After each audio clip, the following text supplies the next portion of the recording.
এরে নবীর উম্মতের দল, ওই আমার নবী সোমবার দিন জহুরের আগে ইন্তেকাল। আম্মা জান আয়েশার হুজরায় মদিনাতুল মুনাওয়ারায় খবর হয়ে গেল মদিনার নবী নাই। ওমরে ফারুক তরবারি নিয়ে দাঁড়াইয়া চিল্লায়া কয়, যে বলবি নবী নাই তার গর্দান উড়াইয়া দিব।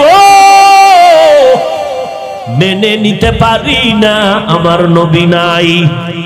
আবু বকর ছিলেন বাড়ির মধ্যে, দ্রুত খবর পেয়ে আসলেন, হুজরার মধ্যে ঢুকলেন। আম্মা জান আয়েশা বসে আছেন, কাঁদতেছেন। একটা চাদর দিয়া নবীজির দেহ মোবারকটা পুরাটা ঢেকে দিলেন। ওমরে আবু বকর মসজিদে নববীর মধ্যে শুধু চিল্লানের আওয়াজ, ওদিকে ওমরের মাথা গরম, তরবারি নিয়ে খালি ঘুরে আর বলে, যে বলবি নবী নাই তার গর্দান আমি রাখবো না। আবু বকর দ্রুত মিম্বরে দাঁড়ালেন, দাঁড়াইয়া বলেন, ভাই ওমর একটু ঠান্ডা মাথায় বসেন।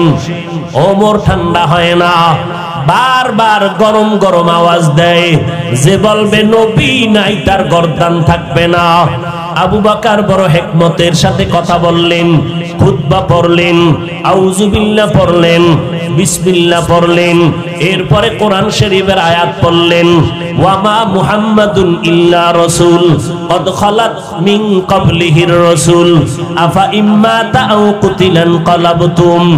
ওমরে ফারুক বলেন, আমি বুঝলাম না যে আবু বকর আমাকে বারবার বললেন বসেন, মাথা ঠান্ডা করেন, আমার মাথা ঠান্ডা হলো না। আবু বকর যখন আয়াতটা তেলাওয়াতের টান দিয়েছেন, মনে হয় যেন আয়াতের আসরটা পুরাটা আমার উপরে পড়ে গেল। আমি কেমন যেন মোমের মতো দুর্বল হয়ে গেলাম, আমার হাতের থেকে তরবারিটা পড়ে গেল। আমি মাটিতে বসিয়া অজর দ্বারায় কান্না শুরু করলাম, আমার নবী নাই। আজ আমি চোখ দিয়া কাকে দেখে দেখে কলিজা ঠান্ডা করব। নবীর একজন আশিক পাগল খেজুরের বাগানে পানি দেয়, হঠাৎ করে কে যেন কানে আওয়াজ দিল, মদিনার নবী দুনিয়ায় নাই। ওই পানি দেওয়া বন্ধ করিয়া আসমানের দিকে তাকাইয়া বলে, মালিক আমি তোমার নবীর একজন আশিক, দুইটা চক্ষু আমি রিজার্ভ করেছিলাম, আমার নবীরে দেখবো, কলিজা ঠান্ডা করবো। আমার নবী যেহেতু নাই, আমারে অন্ধ বানাইয়া দাও, আমার এই চোখ দিয়া কাউকে আর দেখতে চাই না। এরে নবীর উম্মতের দল, যতই কান্নাকাটি করি আর দোয়া করি, আমার নবী যেহেতু থাকতে পারেন না, আর কারো থাকার উপায় নাই। ওই ঢাকা থেকে ময়মনসিংহ রোড, বিশাল বিশ্ব রোডে দুই পাশে 4 লেনে গাড়ি চলে, সেকেন্ডের মাথায় গাড়ি দৌড়ায়। আল্লাহর বান্দা স্ত্রী আর একটা কন্যা সন্তান নিয়া বিশ্ব রোডটা পারাইয়া ওপার যাবে। ডান এক পার্শ্বে বাবা, আর এক পার্শ্বে কন্যা, আর এক পার্শ্বে স্ত্রী, তিনজনে হাতে হাত লাগাইয়া ধরিয়া রাস্তাটা যখন পার হবে, মাঝামাঝি যখন গেল, সামনেও যেতে পারলো না, পেছনেও না, একটা দ্রুত গতিগামী ট্রাক আইসা একটা চাপ দিল, জায়গায় পড়ে গেল তিনজন। বাবাও মারা গেল, কন্যা সন্তান মারা গেল, কয়েক মাস আগের ঘটনা, মাও মারা গেল। আল্লাহর কুদরত, কন্যা সন্তানটাও নাই। ওই মহিলার গর্ভে একটা বাচ্চা, ট্রাকের চাপে পড়ে বাচ্চাটা বের হয়ে গেল। ওই বাচ্চাটা আজও পর্যন্ত জিন্দা এখনো আছে। যেই ট্রাকে চাপা দিয়া বাবারে মারলো, মাকে মারলো, সন্তান কন্যাটাকেও মারলো। ওই আমার আল্লাহর কুদরত, মহিলার বাচ্চাটা গর্ভ থেকে বের হইয়া হালকা হাতে একটা চাপ লাগছে, ওই বাচ্চাটা এখনো আছে। ওই বাচ্চা একদিন বড় হবে, যখন বুঝ হয়ে যাবে, দেখবে ওর মতো সন্তানেরা ডানে বামে আব্বু আব্বু বলে চিল্লায়, আম্মু আম্মু বলে ডাকে। তখন ওই বাচ্চা যখন বুঝ হবে, ওই বাচ্চাটা ডানে বামে তাকাইবে, আমার বাবাই কই, আমি কাকে আব্বু বলে ডাকবো, আমি কারে আব্বু বলে ডাকবো। করে মায়ের আদর দিবে। আজ আমি মা পাইলাম না, বাবা পাইলাম না। এরে যুবক, আজকে মা পাইয়া মাকে চিনো না, বাবা পে বাবারে চিনো না রে বাবা। যেই মায়ের চোখের পানির কারণে আজ আমি চেয়ারে বসছি, যেই মা বাবার চোখের পানি আর দোয়ার কারণে তুমি আজকে আলেম মুফতি মুহাদ্দিস হয়ে গেলা, টাকা পয়সা বাড়ি গাড়ির মালিক হয়েছো। ওই মা বাবার জন্য কি মায়া হবে না? যেই মা বাবা তোমার আমার জন্য কত রাত্র ঘুমান নাই, দোয়ার কারণে পরীক্ষায় ভালো নাম্বার পেয়েছো, ওই মা বাবার দোয়া নিয়ে সামনে আগাও। কপাল বুঝি পুরিয়া যাইতেছে রে বাবা। তোমার আমার মতো কত যুবক স্কুলে পড়ি এক বেলার নামাজও বাদ দেয় না। তোমার বিবেকটাকে জিজ্ঞাসা করো বাবা, তুমি পারো না কেন? তোমার মতো যুবক র্যাব আর্মি পুলিশ বিডিআরের চাকরি করে নামাজ ছাড়ে না, বলো তুমি কেন নামাজ পড়তে পারবা না? তোমার মতো যুবক তাকায় দেখো, জীবনে মাদ্রাসায় পড়ে নাই, আলিফ বা তাও শিখে নাই, আজকে ব্যবসা করে চাকরি করে কোটি টাকার মালিক, 1 টাকাও হারাম খায় না, নামাজের সময় দোকান বন্ধ করে নামাজে দৌড়ায়। তুমি বিবেকটাকে জিজ্ঞাসা করো কেন পারবা না রে বাবা?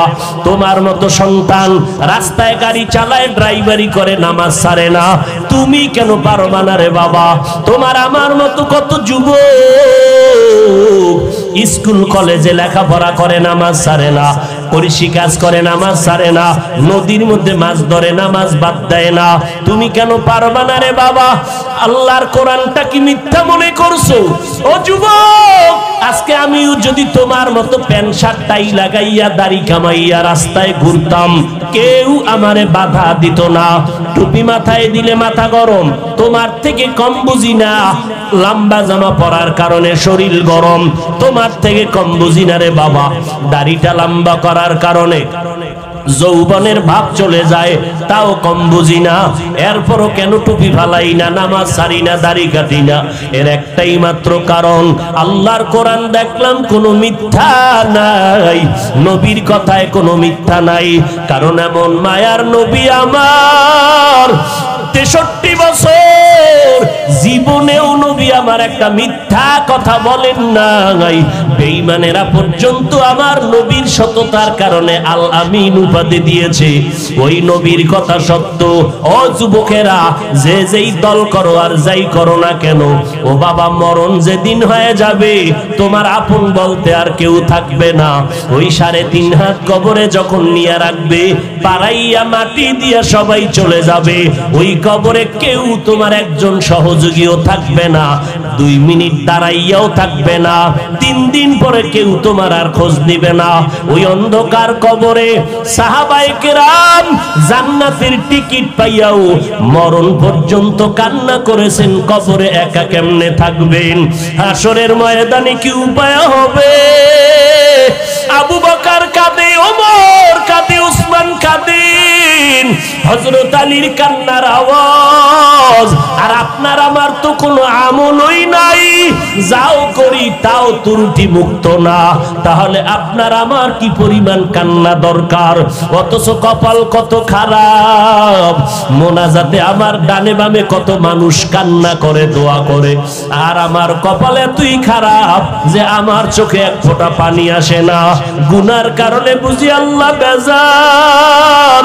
ও আল্লাহর বান্দারা, আল্লাহর কালামের মিথ্যা মনে করিও না। ওই কোরআনে জান্নাতের বয়ান আছে, জাহান্নামেরও বয়ান আছে। জান্নাতে কেমন হবে, জাহান্নামটা কেমন হবে, তাও আল্লাহ বলেছেন। জান্নাতে কারা যাবে, জাহান্নামে কারা যাবে, তাও আল্লাহ বলেছেন। ও নবীর উম্মতের দল, হেদায়েতের মালিক আমার আল্লাহ। সারা দিন বয়ান, সারা রাত্র করলেও শেষ করা যাবে না, কিন্তু বয়ানের ফলাফল যদি জিরো, ফজর নাই, জোহর নাই, আসর নাই, মাগরিব নাই, এশাও নাই, ও বান্দা তুমি বয়ানের আগেও বিড়ি টানলা, বয়ানের পরে রাস্তায় গিয়া যদি বিড়ি টানো, ফজরের নামাজ বাদ দিয়া মোবাইল চালাইয়া চালাইয়া রাত কাটায় দাও, এই বয়ান শুনিয়া কি লাভ হবে? একটা মানুষও যদি আল্লাহর নবীর সুন্নাত আলা হয়, এটাই হবে জীবনের সার্থক। সার্থকতা রে বাবা, নিজের এমন কোন আমল নাই যে আমল নিয়ে মালিকের দরবারে দাঁড়াবো। ওই কবরে গিয়া তিনটা প্রশ্নের সামনে দাঁড়াইতে হবে। কত বড় আলেম জিজ্ঞাসা করবে না, কয় টাকার মালিক জিজ্ঞাসা করা হবে না, কবরে প্রশ্ন করা হবে তিনটা প্রশ্নের জবাব দাও। রবের পরিচয় দাও, ধর্মের পরিচয় দাও, রহমাতুল লিল আলামিনের পরিচয় দাও। এই তিনটা প্রশ্নের জবাব যদি দিতে না পারি, ওই কবর হবে আমার জন্য জাহান্নামের গর্ত। এরে নবীর উম্মতের দল, জীবনে কিছু করতেই পারি নাই, আজকে সবাই আমাকে বক্তা বলিয়া কত সম্মান দিয়া চেয়ারে বসাইলেন, অথচ আমার জীবনে কত গুনাহ করলাম। গুনার কারণে আমার হাত না পাক, চোখ না পাক, জিহ্বা না পাক, অন্তর না পাক। আমার গুনার খবর আমার মা বাবা ভাই বোন কেউ জানে না। আমার আল্লাহ জানিয়া কয়, রে গোলাম, আমি রাগ করিয়া পানিও বন্ধ করি নাই, বাতাস বন্ধ করি নাই, বরং তওবার দরজা দিয়া ডাকলাম, তওবা কর। জীবনে যত গুনাহ করেছো এখনো সময় আছে, তওবা করে নাও। মনে মনে আল্লাহকে ডাকো, হে মালিক, এই ময়দানে আমার মতো গুনাহগার কেউ নাই। ও আল্লাহ, জীবনে কত অন্যায় করে জীবনটাকে নাপাক করে ফেলেছি রে আল্লাহ। আজকে এই শানের সালাতের মজমায়ে মজলিসে হাজির হয়েছি, ওলামায়ে কেরামের মজলিস, বড় বরকতের মজলিস। ও আল্লাহ, তুমি মাফ করে দাও। নিজের মনটাকে বুঝাও রে মন। আমার মতো যদি একজন যুবক হইয়া স্কুল কলেজে পড়িয়া নামাজ পড়ে, আমি কেন পারবো না? আমার মতো যুবক চাকরি করে ব্যবসা করিয়াও যদি নামাজ পড়ে, আমি কেন পারবো না? আজকে থেকে তওবা করে নিব, জীবন গেল আর নামাজ ছাড়বো না। হায়াতের মালিক আল্লাহ, মৌতের মালিক আল্লাহ, ইজ্জতের মালিক আমার আল্লাহ। ওই আল্লাহর মোহাব্বত নিয়ে তওবা করো, আল্লাহর কাছে মন দিয়া বলো, রে মালিক, আর জীবনে নামাজ ছাড়বো না, দাড়ি কাটবো না, মা বাবাকে কষ্ট দিব না, ওলামায়ে কেরামের বিরোধিতা করব না, ওলামায়ে কেরামের পরামর্শ নিয়ে আমল করব, নবীজির তরিকায় জীবনটা চালাবো। ও আল্লাহর গোলাম, তওবা করার যদি নিয়ত হয়, এক ফোঁটা চোখের পানি ছেড়ে আল্লাহর দরবারে তওবা করো। কান্না যদি না আসে, মদিনার নবী বলেন, ও উম্মতেরা, কান্নার বাহানা করো, তাতেও তোমার সওয়াব হবে। কারণ দুনিয়ার ঘরে আগুন লাগলে পানি ছাড়া যেমন ঠান্ডা করা যায় না, জাহান্নামের আগুন চোখের পানি ছাড়া ঠান্ডা করা যাবে না। এরে নবীর উম্মতের দল, আল্লাহর দরবারে তওবা করো রে যুবক। পাও দুইটা যদি আগায় দাও, আমি পায়ে হাত রেখে বলতে রাজি আছি, ও পর্দার আড়ালের আম্মা জান, আপনারা নবীদের মা, আলেমের মা, হাফেজে কোরআনের মা, আপনারা দামি দামি সন্তানের মা। ও মা, আপনারা ভালো সন্তানের মা হইয়া কবরে যাবেন, আলেমের মা হয়ে কবরে যাবেন, আদর্শমান ডাক্তারের মা হয়ে কবরে যাবেন। দুনিয়াটা কিছুই না, যেদিন মরণ হবে সন্তান আম্মু বলে ডাকবে, আর জবাব দেওয়ার শক্তি হবে না। আল্লাহর কাছে তওবা করে সন্তানগুলো আদর্শওয়ালা বানাইয়া মালিকের দরবারে নেক আমল নিয়ে যান। আমার নবী কলিজার টুকরা ফাতেমা রাদিয়াল্লাহু আনহাকে বললেন, ও ফাতেমা, আনকিজি নফসাকে মিনান নার, তুমি জাহান্নামের আগুন থেকে নিজেকে বাঁচাইয়া কবরে যাও। এরে নবীর উম্মতের দল, আমার নবীর কলিজার কন্যা ফাতেমাকেও যদি নবী এত সতর্কবাণী দেন, আপনার আমার উপায় কি রে আম্মা জান? ও যুবকেরা, কি উপায় হবে? বৃদ্ধ বাবাজি, এখন থেকেই সন্তানকে কন্ট্রোলে রাখেন, মরিয়া গেল যেন সন্তান আপনার জন্য দোয়ার ব্যবস্থা করতে পারে। আল্লাহর কাছে তওবা করেন, তৌফিক কামনা করেন। ও আল্লাহ, সন্তানগুলো নেককার বানায় দাও, নেককার সন্তানের মা বাবা হওয়ার তৌফিক দান করো, আদবওয়ালা বিনয়ী জিন্দেগি দান করো।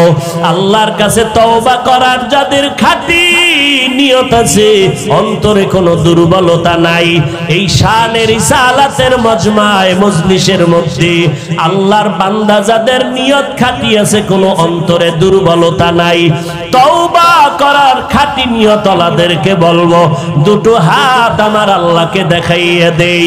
আয় আল্লাহ হাতগুলো কবুল করে নেন, শানে রিসালাত সম্মেলন কবুল করে নেন। আয় আল্লাহ এই সম্মেলনের ফসল দুই একটা বান্দা যদি তওবা করে শানে রিসালাতের ফসল পেয়ে যাবে, উলামায়ে কেরামের নাজাতের জরিয়া হয়ে যাবে। আয় আল্লাহ তওবার উপরে মজবুত হইয়া চলার মতো তৌফিক দান করেন, আমিন। আলা ইন্না শাররাশ শাররি শিরারুল উলামা ওয়া ইন্না খায়রাল খায়রি খিয়ারুল উলামা। উম্মতেরা সাবধান, জমিনের মধ্যে উলামা হবে সবথেকে জমিনের মধ্যে চূড়ান্ত খারাপ, এতটাই খারাপ এদের মতো খারাপ জমিনে আর কেউ হবে না। এও হবে একদল উলামা, আবার উলামাদের একদল হবে এতটাই ভালো তাদের মতো ভালো জমিনের মধ্যে আর কেউ হবে না। যারা খারাপ হবে এরা উলামায়ে আহলে বাতিল, যারা ভালো তারা উলামায়ে আহলে হক। চিনবেন কি করে? চিনার কোনো উপায় নাই, কারণ সিটি গোলের আর স্বর্ণের কালার যেমন এক, আহলে হক উলামা বাতিলের লেবাস পোশাক আর ভাষণ এক। বড় মুসিবত, যাবেন কই? এমন মুসিবত কেউ বলে ওমরে ফারুকের মতো সাহাবীকে বলে তিনি বেদাতি ভণ্ড। নাউজুবিল্লাহ, দালালির গন্ধ আসে কেন? জোরে বলেন। এরে নবীর উম্মতের দল, আল্লাহ তাআলা বলেন দুনিয়ার মানুষ আমার নবী জানিয়ে আসেন গ্রহণ করে নাও, রেখে যা গেলেন তা তোমরা আঁকড়ে ধরে রাখো। উত্তম আদর্শ নিয়ে আমার নবী আগমন করেছেন, উত্তম আদর্শ তোমরা গ্রহণ করে নাও। আর আমি বিদায় বেলা দুটো জিনিস রেখে যাই, কোরআন আর সুন্নাত রেখে গেলাম, তোমরা ধরে রাখো। হাদিস কেন বলেন নাই? সুন্নতের কথা কেন বললেন? এক নাম্বার কারণ হলো কোরআন বললে হাদিস বলার প্রয়োজন হয় না, কারণ কোরআন যদি বুঝতে চাও কোরআনের ব্যাখ্যাই হলো হাদিস। কান ধরে টানলে যেমন মাথা চলে আসে, কোরআন বললে হাদিস ভেতরে আসবে, কোরআন বুঝতে হলে হাদিস লাগবে। নাম্বার দুই, নবী সুন্নাত বললেন, হাদিস বললেন না কেন?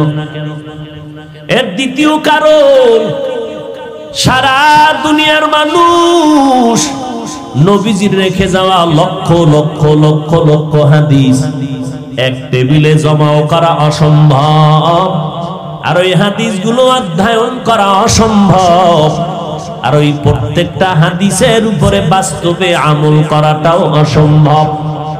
এই জন্য নবী হাদিস বলেন নাই।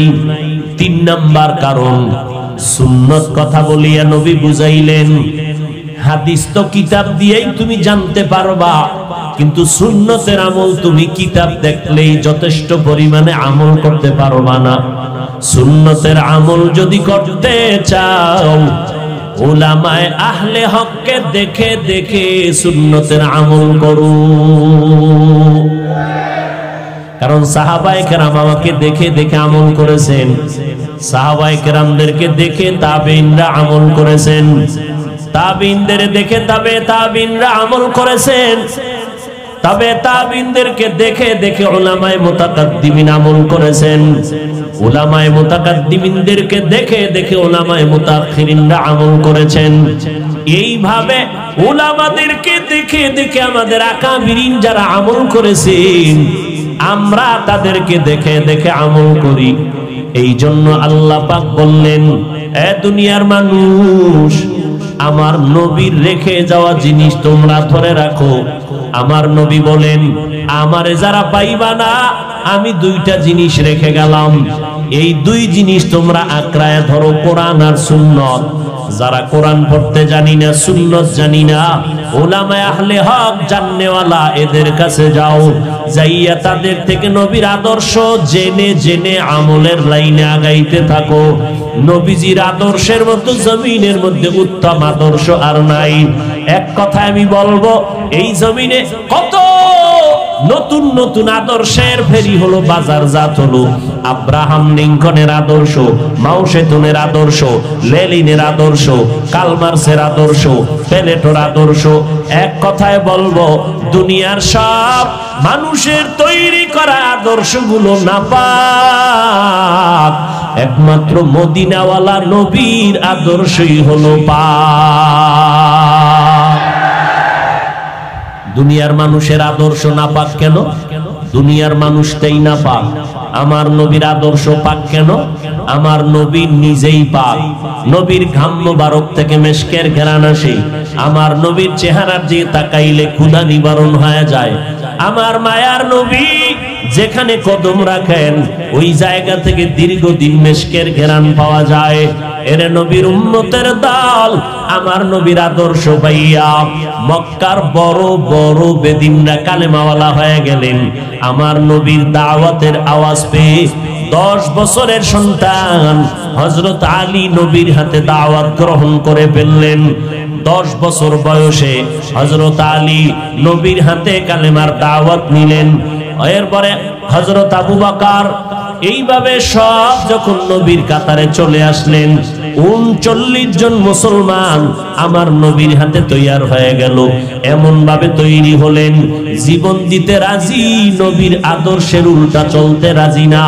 জীবন দিয়ে দিবে, তারপরও আমার নবীর বেলায় কোনো একটা কটু কথা মাথা পেতে মেনে নিবে না। এই রকম সাহাবায়ে কেরাম জানবাজ তৈরি হয়ে গেলেন। 40 নম্বরে ওমরের মতো বান্দা আমার নবীর হাতে আইসা কালেমা পড়লেন। ওমরে ফারুক কালেমা পড়িয়া তরবারি নিয়ে দাঁড়ায় গেলেন।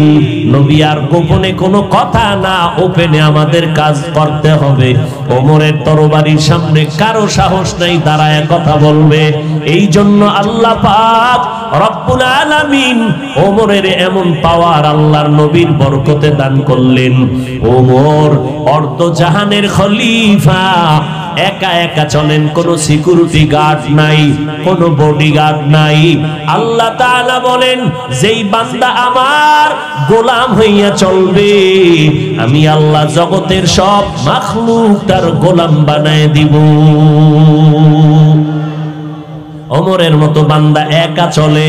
আরে মানুষ ভয় পাবে, শয়তান ভয় পাইয়া এক রাস্তায় ওমর দেখলে অন্যত্র দৌড়ায় যায়। কেমন বেডা যে সয়ে যায়। একজনের আঙ্গুনিয়ার কয়, হুজুর আলহামদুলিল্লাহ শয়তান আমারও ভয় পায়। কেন? কয় আমি শয়তানের থেকে বড়রা। শয়তান মনে করে আমার কাছে না হইলে ওর চাকরি চালাইতেছি আমি। কারণ রাঙ্গুনিয়া জমিনের মধ্যে আলেমের বিরুদ্ধে লিখতে গেলে কোনো শয়তান লাগে না, আমি মানুষ, শয়তান যথেষ্ট। কওমি মাদ্রাসার বিরুদ্ধে বলতে গেলে কেউরে লাগে না, আমি মানুষ, শয়তান যথেষ্ট। আল্লাহ তাআলা এই জন্য নবীকে বলেন, নবী জিন শয়তানের থেকেও পানা চান, মানুষ শয়তান থেকেও পানা চান। যুগে যুগে ওমরের মতো সৈনিক যখন দাঁড়াবে, তখন বাতিলের বিরুদ্ধে লাঠি উঁচা করা লাগবে না, বাতিল নাম শুনলেই পালায়া যাবে। সিলেটের জমিনে শাহজালাল রহমাতুল্লাহ আলাইহি আসলেন কালেমার পতাকা উড্ডীন করার জন্য। গৌর গোবিন্দের মোকাবেলায় কোনো পিডাপিডি দলাদলিয়ার কোনো রক্ত সংঘর্ষ হয় নাই। শাহজালাল রহমাতুল্লাহ আলাইহি পাগড়ি মাথায়, হাতের মধ্যে লাঠি, সিলেটের জমিনে আসলেন। গৌর গোবিন্দের মাথা গরম হয়ে গেল। কি ব্যাপার? শাহজালালের বড় বাড়ি আছে? কয় নাই। গাড়ির মালিক? কয় না। কি পরিমাণ টাকাওয়ালা? কয় টাকাও নাই। ছেলে মেয়ে কেমন? কয় বিয়েই করে নাই, জীবনে বিবাহই করে নাই। সন্তান আসবে কিভাবে? বলে তো শাহজালালকে তারাও। কেন তারাবো?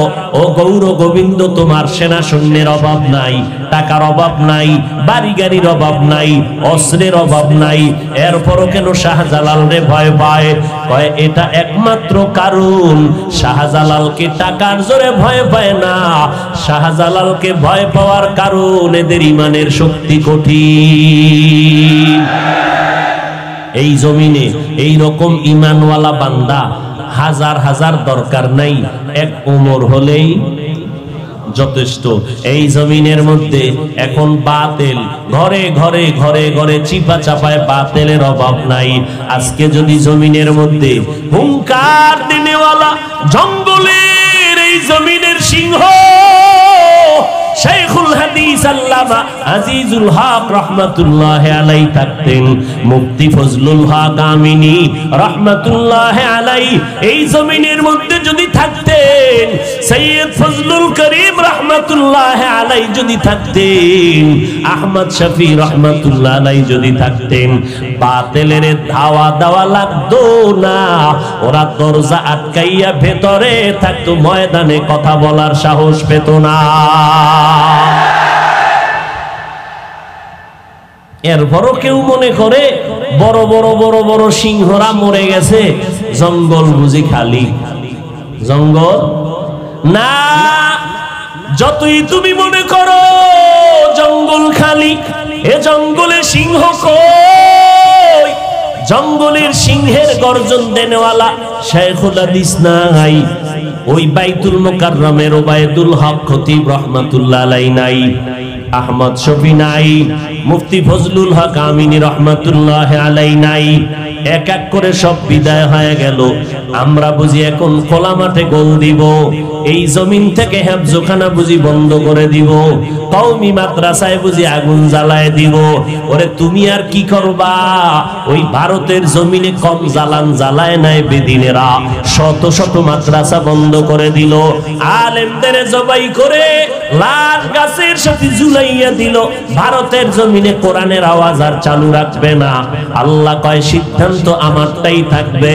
নমরুদ কয় ইব্রাহিম নামের সন্তানটারে জমিনে আসতে দিব না। আল্লাহ কয় আমি তোরে পাঠাবই, তোর ঘরের মধ্যে পাঠাবো, আমার সিদ্ধান্ত বহাল। নমরুদের সিদ্ধান্ত ভেস্তে গেল। ফেরাউন বলে মুসা নামের পুত্র সন্তান আসতে দিব না, যত সন্তান পাও হত্যা করে দাও। আল্লাহ বলে রে মুসা আমার সিদ্ধান্ত, এ ফেরাউন তোর ঘরে মুসাকে লালন পালন করাইয়া আমি মুসার তাওহীদের বাণী আমি দুনিয়ায় ছড়ায় দিব। আল্লাহর সিদ্ধান্ত ভারতের জমিন থেকে কোরআনের আওয়াজ বন্ধ করে দিবি রে বেঈমান। আমি আল্লাহ এই ভারতের জমিনকে কোরআনের মুক্ত জমিন বানাবো তো দূরের কথা, আমি আল্লাহ সারা দুনিয়ায় যত কোরআনের আলো ছড়াবে এর পাওয়ার হাউস বানাবো ভারতের জমিনের মধ্যে। কাসেম ঘুমায় গেলেন। কাসেম নানতুবি ঘুমের মধ্যে স্বপ্ন দেখতেছেন, মদিনার নবী হাজির রাহমাতুল লিল আলামিন এসে বলেন কাসেম আমি রেখা টেনে দিলাম, এখানে কোরআনের দুর্গ তৈরি করো। কাসেম বলেন আমি ঘুম থেকে উঠিয়া রসুলের দেখানো স্বপ্ন অনুযায়ী দেখি মাটির মধ্যে মদিনাওয়ালা নবীর রেখা স্পষ্ট মাটিতে দেখা যায়। ও নবীর উম্মতের দলেরা, আজ যেই ভারতে মাদ্রাসা রাখবে না, যেই ভারতে কোরআনের আওয়াজ রাখবে না, আল্লাহ তাআলা সারা দুনিয়াতে কোরআনের আলো ছড়ায় দিলেন। সব আলোর ফ্যাক্টরি হলো ভারতের দেওবন্দের জমিন। কুদরত কার? আরো জোরে বলেন। তুমি আর কি বন্ধ করবা? এদেশের মানুষ যদিও মনে করে মুরব্বী নাই, কে হুঙ্কার দিবে? একবার এদিক একবার সেদিক দৌড়ায়। আমাদের ঘরের মানুষও দৌড়ায়। কি ব্যাপার? ছায়া নাই, কই যাবো? যেখানে ছায়া পাই সেখানে দৌড়াই। একবার বেদাতের ছায়ায় দৌড়ায়, একবার ভণ্ডর ছায়ার ভেতরে দৌড়ায়। এরে আল্লাহর বান্দা ভালো করে মনে রাখো, এরে কওমি সন্তানেরা, ও দেওবন্দি সন্তানেরা, ও তাবলীগওয়ালারা, এত ভয় কেন পাইতেছো? আল্লাহর কসম, আমরা দেওবন্দি কওমিওয়ালারা যদি এখনো এক প্ল্যাটফর্মে ময়দানে নামি, আমাদের হাতে লাঠি লাগবে না, অস্ত্র লাগবে না, শুধু ময়দানে যদি দাঁড়াইয়া থাকি, কোন বেঈমান মুনাফিক নাস্তিকের সাহস নাই আমাদের সামনে দাঁড়ায় কথা বলবি।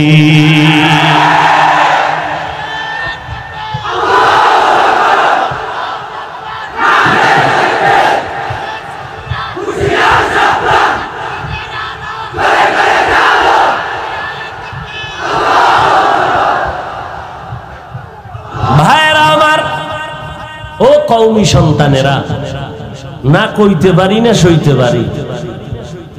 আহমদ শফি নাই, তার সন্তান মরে গেছে। এই সাপ চিনেননি? সাপ কথা কয় না। সাপ বড়টাও সাপ, ছোটটাও। বড়টারে তো দেখলে ভিড়া দেওয়া যায় বা দৌড় দেওয়া যায়, সাপ সাপ। ছোট সাপরে দেখা যায়নি, এটা ফুট করে পকেটে ঢুকবে আর কুট কইরা কামড় দিবে, জাগাত কাইত। কথা ঠিক নেই? মইরা যাইতে মনে চায় যে কেন আজ মানুষ দিশেহারা হয়ে গেল,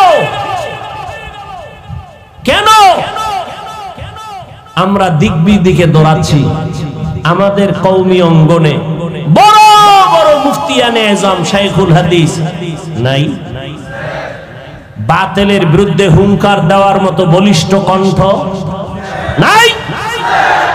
আমাদের মুফতি ফয়জুল্লাহ দামাত বারাকাতুহুম, আমি চাইছিলাম আরো 5 মিনিট বক্তব্য শুনি।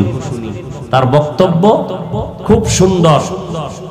5 মিনিট বক্তব্য যদি ঢাকার রাজধানীতে দেয়, সব নাস্তিকদের কলিজা কম্পন শুরু হয়ে যাবে। এ ক্ষমতা কে দিছেন? বান্দার কোনো বাহাদুরি না, ক্ষমতা কার? আল্লাহ। কেন আমাদের অঙ্গনে আলেম, মুফতি, মুহাদ্দিস, বড় বড় শাইখুল হাদিস, পীর, মাশায়েখের অভাব নাই? বেদাতির পিছনে দৌড়ান লাগবে কেন? কি ব্যাপার? যেই বেদাতি আহমদ শফি রহমাতুল্লাহ আলাইহিকে বাজে মন্তব্য করেছে, যেই বেদাতি নামদারি বক্তা, এমন কোন উল্লেখযোগ্য উলামায়ে কেরাম নাই, সংগঠন নাই, দল নাই যাদেরকে কাফের বলে নাই। মনে হয় কাফেরের ফ্যাক্টরি নিয়ে বলছে। লজ্জা শরম নাই। বেদাতীদের পুঁজি হইল 1 নাম্বার মিথ্যা কথা, হলো এদের বড় পুঁজি, বড় পুঁজি। আল্লাহ হেদায়েত দান করুন। ওই বেদাতি আহলে হকের সাথে ঝগড়া কইরা তলে ফিরে গেছে, দুইজনে কুস্তি দইরা। বেদাতি কই? তলে। আর আহলে হক কই? এখন বেদাতি তলে ফিরা উপরের ডারে কয় আহলে হক রে বুঝো কেমন? বুঝেননি? আহলে হক বেদাতিকে বলবে বুঝো কেমন, বেদাতি উল্টা কয় বুঝো কেমন। কারণ ওর যে চাপার জোর বেশি, চাপাবাজ। এই বেদাতীদের সব থেকে পুঁজি হইল মিথ্যা আর চাপা। কোরআন তেলাওয়াত শুনলে, দুই একটা অবস্থা দেখলে বোঝা যায় যে কি হালাত। আরে ভাই লাডি নাই, কি ডাক্তারটা কি করে?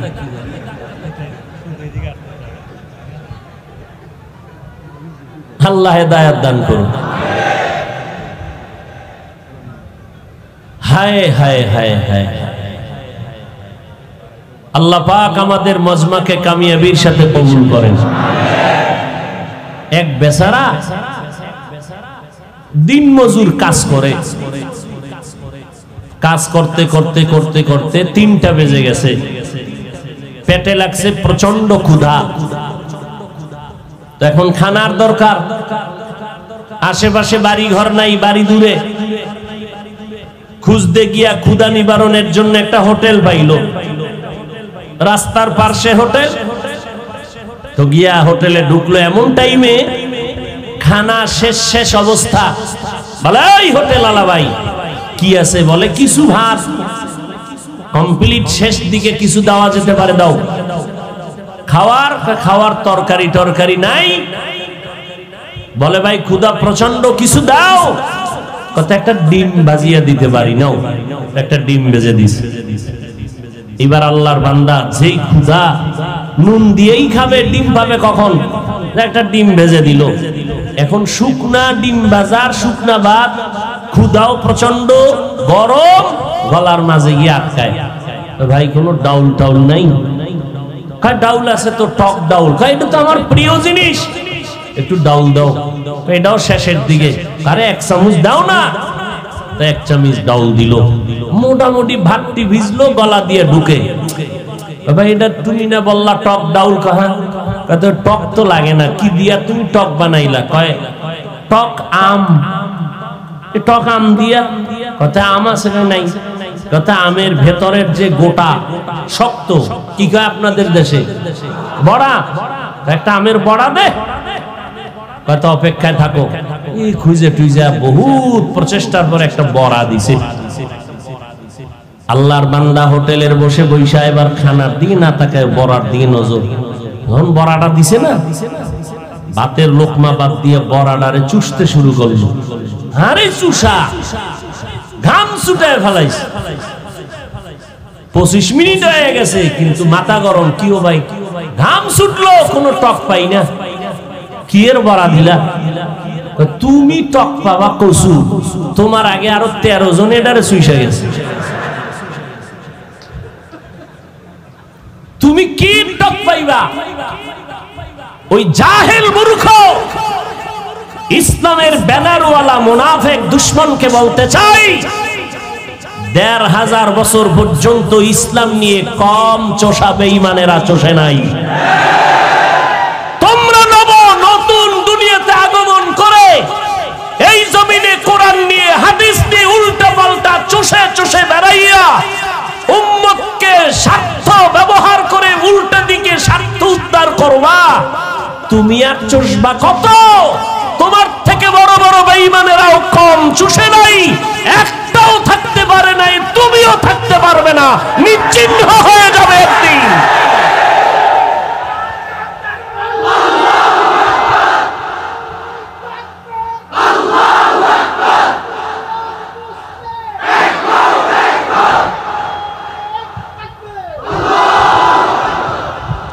মাদ্রাসার বিরুদ্ধে কথা বলবে বিধর্মী। এখন ইসলামের ব্যানার ওলা কয় মাদ্রাসা লেখাপড়া করায় পঙ্গু হয়ে যাবে। কি ফিতনার এক বেড়াজালে আমরা বসবাস করতেছি। এর একমাত্র কারণ জাহান্নামের ভয় আমাদের অন্তরে নাই, রাসূলের আদর্শ আমাদের মাঝে নাই। আল্লাহ আমাদেরকে হেদায়েতের দৌলত দান করেন। মা আতাকুমুর রাসূলু ফাখুযু ওয়া মা নাহাকুম আনহু ফান্তাহু। মদিনার নবী বলেন, উম্মতের দল, আমি দুইটা জিনিস রেখে গেলাম, তোমরা আঁকড়ে ধরো, কোরআন আর সুন্নাত। সুন্নাত কোথায় পাইবা? আমার একদল উলামা, আমার বন্ধু, তাদেরকে তোমরা তাদের অনুসরণ করবা। আল্লাহ বলেন, আমার নবী যা তোমাদের সামনে পেশ করেছেন তা আঁকড়ায়া ধরো। এরা রাঙ্গুনিয়ার মুসলমান নবীর আশিক। মদিনার নবী আর আমাদের মাঝে আসবেন না। আমরা এখন কোথায় যাব? দিশেহারা, পথহারা, মথহারা হয়ে ঘুরতেছি। কিন্তু খবরদার, মদিনার নবী বলছেন দিশেহারা হইও না। যতই দিশেহারা হও, একটা দিশার লাইন কিন্তু কিয়ামত পর্যন্ত থাকবে। قال النبي صلى الله عليه وآله وسلم لن تجتمع أمتي على الضلالة أبدا। আমার উম্মত কখনো সবাই এক সময় গোমরা হবে না। যদিও সবাই দেখো গোমরা হয়ে যায়, একদল উলামা থাকবে, তারা হকের ঝান্ডা নিয়ে বেঁচে থাকবেন। এরা কখনো লাইনচ্যুত হবে না। তোমরা এদের অনুসরণে আগাইয়া যাও, কারণ আমি নবীকে তোমরা পাইবা না। উলামায়ে আহলে হকের অনুসরণ করে আমার আদর্শের মালা গলায় লাগাও। এরে যুবক আল্লাহর গোলাম, 12টা মাস দেশের ধারে ধারে ধারে ধারে ঘুরি, 12 মাস পায়ে ধরে ধরে ধরে ধরে বুঝাই। আমরা কিন্তু এই কথা বুঝাই না কওমি মাদ্রাসায় না পড়লে গুনাহ হবে, তাবলীগে না গেলে গুনাহ হবে, আল্লাহ ওয়ালা পীর মাশায়েখের কাছে না গেলে আপনারা জাহান্নামে যাবেন, এ কথা আমরা বলি না। পাঁচকল্লি টুপি মাথায় না দিলে গুনাহ হবে, তাও বলি না। তবে অনুরোধ করে বলি কি, ও নবীর আশিক, দুনিয়ায় যতদিন হায়াত পাইবা গোলামি করবা আল্লাহ, আদর্শ মানবা মদিনাওয়ালা নবী। আর কারো গোলামি করা যাবে না, আর কারো আদর্শ মানা যাবে না। এরে নবীর উম্মতের দল, আমার নবীর রেখে যাওয়া 23 বছরের আদর্শ সুন্নতের আমল কোন হিন্দুরা করবে না, খ্রিস্টানেরা করবে না, করবে ইহুদি ভাইরা করবে না, বৌদ্ধ ধর্মের লোকেরা করবে না। রাঙ্গুনিয়ার মুসলমান একটু জিব্বা নাড়াইয়া জবাব দাও, আমার নবীর রেখে যাওয়া সুন্নতের আমল কারা করবে? মুসলমানেরা করবে। আপনারা মুসলমান নি, আপনাদের দাড়ি নেই কেন? মদিনার লাইনে চুলগুলো কাটলেন না কেন? আঙ্গুলের নখগুলো মদিনার তরিকায় নাই কেন? এরে নবীর আশিক, চট্টগ্রাম হলো আশিকের রাসূলের ফ্যাক্টরি, কিন্তু কই তোমার মাথার চুলের মধ্যে মদিনার কেন সাইনবোর্ড নাই? তোমার আঙ্গুলের নখের মধ্যে মদিনার কেন আদর্শ নাই? পোশাকের মধ্যে মদিনাওয়ালার আদর্শ কেন নাই? কেন তুমি নবীর তরিকারে সারিয়া বেঈমানের পা চাটা গোলাম হয়ে যাইতেছো? আমার নবীর তরিকা কি ভালো লাগে না? যেই নবীর জন্য আসমান কাঁদে, জমিন কাঁদে, যেই নবীর জন্য জঙ্গলের প্রাণীরা কাঁদে, আমার নবীর জন্য মরা গাছ কান্না শুরু করলেন। সাহাবায়ে কেরাম বলেন, নবী ওই খেজুর গাছ, যেই খেজুর গাছে ট্যাক লাগাইয়া খুতবা পড়েন, এখন মিম্বর হয়ে গেল। নবী আপনি না যাওয়ার কারণে গাছের থেকে কান্নার আওয়াজ। নবী কয়, গাছ কাঁদো কেন? কয়, নবী আপনার বিরহের বেদনায় কান্না করি। কি চাও? আমাকে জানাজা পড়াইয়া মানুষের মতো দাফন করে দিবেন। আর আমার আশা, আমি হাসরের দিন প্রত্যেকটা থানা জেলায় member, chairman, OC, DC, SP আদর্শওয়ালা 5 বেলার নামাজি হইতেন। আমাদের কোরআনের বয়ান করতে মাঠে কোনো পেরেশানি করা লাগতো না।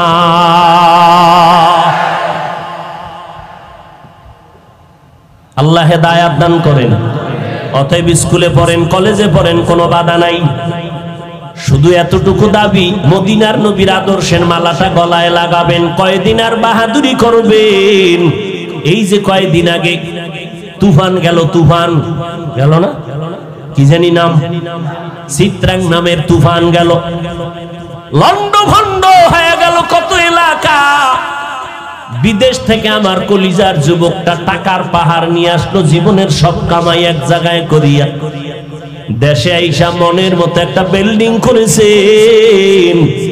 2-3 দিন পরে বিল্ডিং উঠবে, এমার্জেন্সি মিস্ত্রি কাজ করে। আল্লাহ পাকের কুদরত, আল্লাহর বান্দা বিল্ডিং উঠবে, কাজ কমপ্লিট হওয়ার সামান্য বাকি।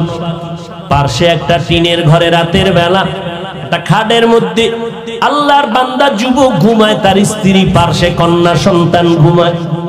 তুফানে এমন একটা গাছ উপড়াইয়া ঘরের উপরে পড়ে গেল।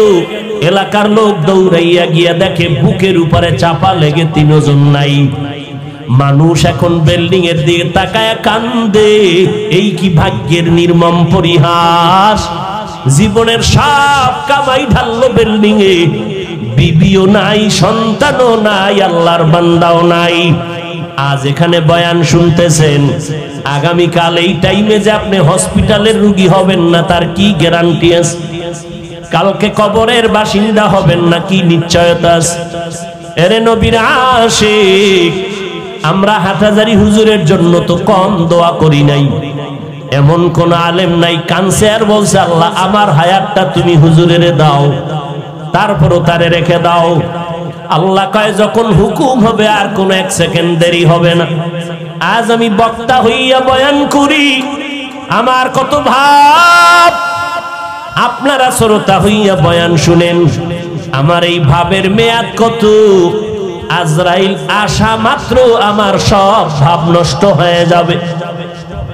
আমার গায়ের গেঞ্জিটা পর্যন্ত আমার আপন সন্তানেরা কেটে রাখবে বেলেট দিয়া। বাজারে গিয়া নরমাল 3টা কাপড় কিনি আমার জন্য রেডি করবে। আমার আপন জনেরা ঘর থেকে লাশটা নামায় দিয়া বলবে, নামাও, একটা রাত্র লাশ আমরা ঘরে পাহারা দিতে পারবো না, নামাও।